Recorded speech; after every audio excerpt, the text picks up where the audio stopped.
ทุกคนเชื่อเกี่ยวกับการบนบานศาลบ่หรือว่าบ้านเฮาก็เอิ้นว่าการไปว่าสิ่งศักดิ์สิทธิ์ให้สิ่งศักดิ์สิทธิ์ช่วยในเวียกงานการเงินต่างๆเนาะหรือว่าไปว่าเกี่ยวกับขอให้มีสุขภาพดีบ่เจ็บบ่เป็นเนาะทุกคนเชื่อบ่แต่ว่าในเบิ่มหัวนี่เนาะเขียนออกมามันเป็นคำตอบจากอาจารย์เบียร์เนาะอาจารย์เบียร์เล่าได้บอกว่าการบนบานศาลกล่าวนี่เป็นเรื่องที่งมงายเป็นเรื่องที่บ่แม่นความจริงเพราะว่าคนเฮาจะประสบผลสำเร็จหลายนี่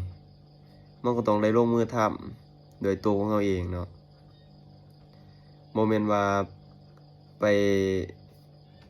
บนบานด่าสิ่งศักดิ์สิทธิ์สิช่วยเพราะสุดท้ายแล้วหั่นเวียกงานที่เฮาเฮ็ดนี่ไผเฮ็ดเฮาเฮ็ดเนาะอาจารย์เวียร์เลยเว้าเด้อแล้วว่าเฮาเป็นคนเฮ็ด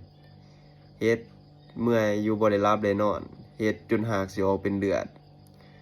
บัดฮอดเป้าหมายประสบผลสำเร็จแล้วเพราะว่าเป็นย้อนไปบนบานย้อนไปว่าเราก็ได้บอกว่าถ้าว่าการไปบนบานไปว่านั้นซอยคนได้จริงโลกนี้หั่น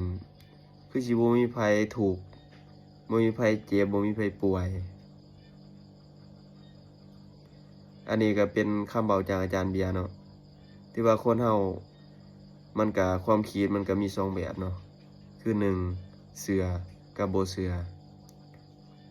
ผู้ใดถนัดผู้ใดมักแบบใดก็เฮ็ดตามความเชื่อของเจ้าของเนาะ